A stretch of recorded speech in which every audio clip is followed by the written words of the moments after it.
নমস্কাৰ বন্ধুসকল, সকলোকে স্বাগতম।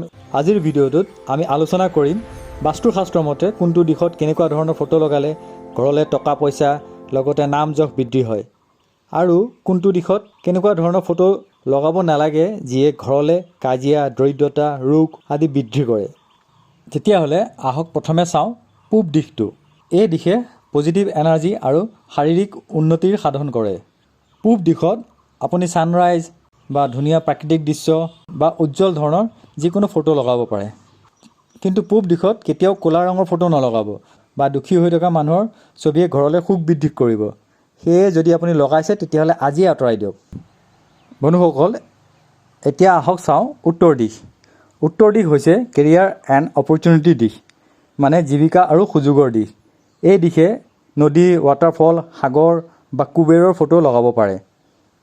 উত্তৰ দিশে কেতিয়াও জুই, ৰঙা ৰঙৰ, মৰুভূমি, যুদ্ধ আদিৰ ফটো ভুলতো নলগাব, নহ'লে আপোনাৰ ঘৰলৈ আহিবলগীয়া অপৰচুনিটিবোৰ ৰৈ যাব বা বহু দেৰিকৈ সাফল্য লাভ কৰিব।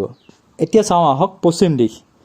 পশ্চিম দিশ হৈছে ছাকচেছ এণ্ড ফেমৰ দিশ, মানে খ্যাতি আৰু মান সন্মানৰ দিশ। এই দিশে জনপ্ৰিয়তাৰ স্বীকৃতি, নাম, খ্যাতি, যশ আদি বৃদ্ধি কৰে। পশ্চিম দিশে আপুনি দৌৰি থকা ঘোঁৰা বা এৱাৰ্ড পোৱা ফটো আদি লগাব পাৰে। কিন্তু পশ্চিম দিশে কোনো ধৰণৰ অকলশৰীয়া ব্যক্তিৰ মন মাৰি থকা ফটো নলগাব। বন্ধুসকল, এতিয়া আহক চাওঁ দক্ষিণ দিশ। দক্ষিণ দিশ হৈছে ষ্টেবিলিটি এণ্ড ষ্ট্ৰেংথৰ দিশ, মানে স্থিতিশীলতা আৰু শক্তিৰ দিশ। এই দিশে পাহাৰ, পৰ্বত, পৰিয়ালৰ ফটো আদি লগাব পাৰে। কিন্তু এই দিশে পানীৰ ফটো, মানে নদী, সাগৰ আদিৰ ফটো নলগাব, নহ'লে ঘৰৰ স্থিতিশীলতাৰ ওপৰত প্ৰভাৱ পৰিব।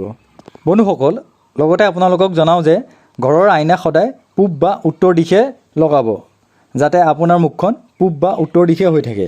আৰু বিশেষকৈ দক্ষিণ দিশে ভুলতো আইনা নলগাব, নহ'লে ঘৰৰ মানুহৰ মনবোৰ হেতা পৰি বা মনত দুখেৰে আৱৰি থাকিব। আশা কৰোঁ এই সৰু ভিডিঅ'টোৰ দ্বাৰা আপোনালোক উপকৃত হ'ব পাৰিব। আৰু বিশেষ কিছু কথা সুধিবলগীয়া থাকিলে কমেণ্ট কৰিব।